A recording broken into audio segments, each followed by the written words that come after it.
Okay, I've been asked to talk a little bit about the broader resilience agenda and DFID's placement within that and its relevance to this particular agenda. I mean, firstly, to say I welcome the World Disasters Report. I feel that there have been a lot of different slices taken on the resilience agenda, and this, to my mind, particularly in the world of development and humanitarian work, is the first time that culture and belief has really been held up and analysed. Probably more in the anthropological world, but I think that we do sometimes play catch up with them.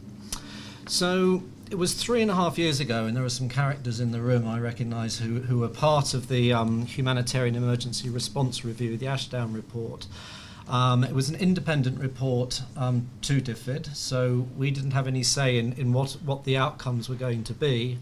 And it came out with three major new findings, I would say. One being resilience and building resilience before a disaster happens. The other being anticipation, which includes preparedness. We sort of know what's going to happen where at some points. And the other one is innovation and getting the evidence right.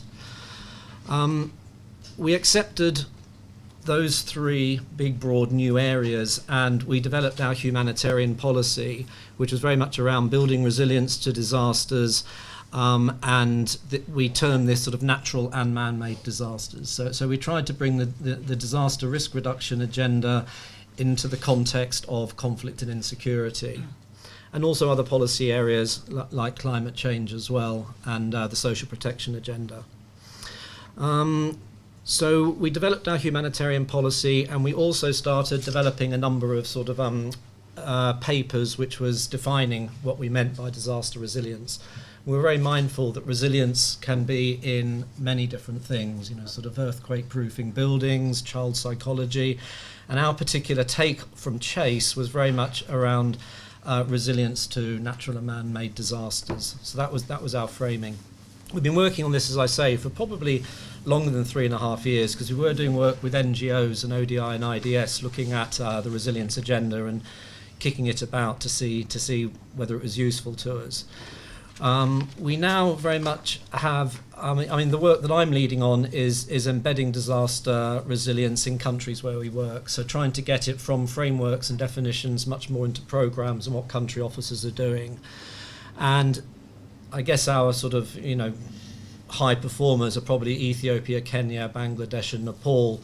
But we're now, over the last couple of years, been working very much in Somalia, South Sudan, Yemen, DRC, the difficult conflictual countries.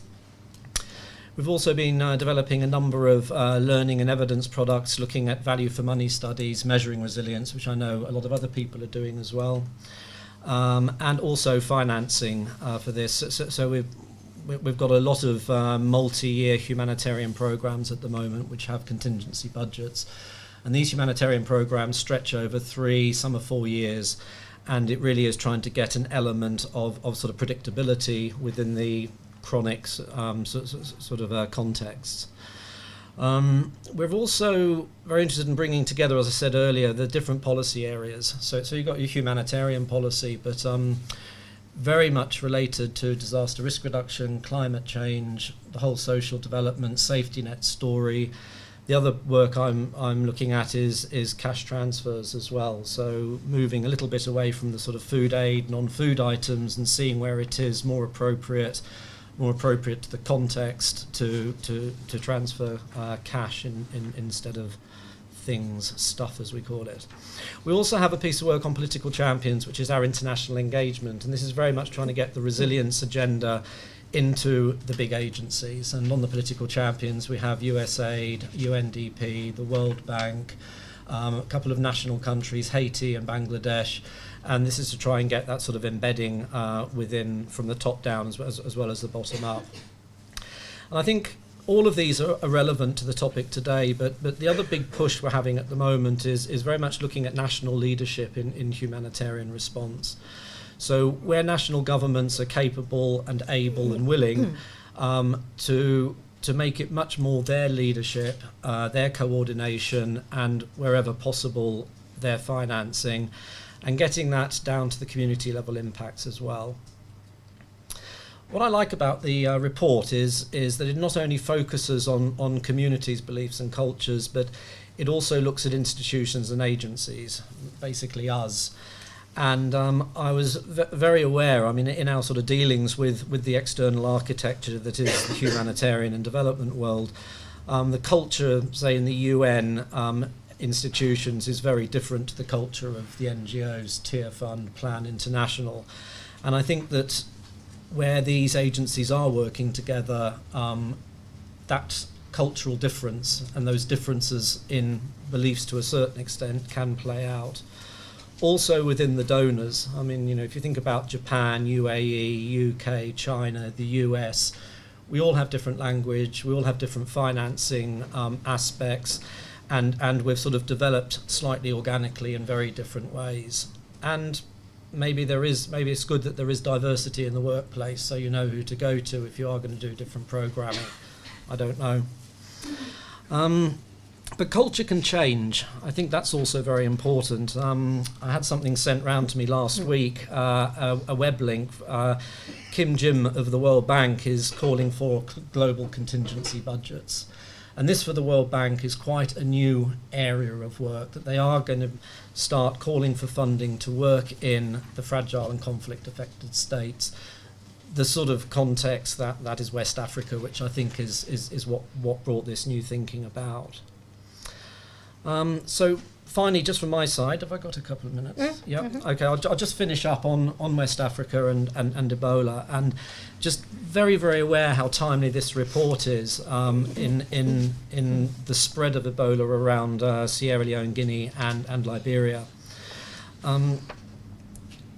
The main thing that brings it starkly into focus is two very cultural aspects of the spread of the disease. And the first is the ritual of death, and the second is the role of traditional healers. And there was a recent speech given by the UN Special Envoy on Ebola, David Nabarro, and I quote from David Nabarro: "The day of death must be treated with proper respect and ritual, otherwise it undermines the very fabric of their society. Yet anyone dying of Ebola represents a threat to others because the virus is inside their bodies and often on the skin. If they're touched and if they're held at the moment of death, they can infect large numbers of other people because their bodies are toxic." And people didn't really recognise that as being the underlying cause of that spread. The other one is the role of the traditional healer. Another phenomenon that has caused the disease to spread is traced to the practice of infected people seeking help from traditional healers, centres of faith and friends and relatives. That led to the movement of the disease into communities via new chains of transmission. And we as agencies and implementers were completely unaware of that until we started digging down. I think that's what I want to say. Thank you very much, Tim.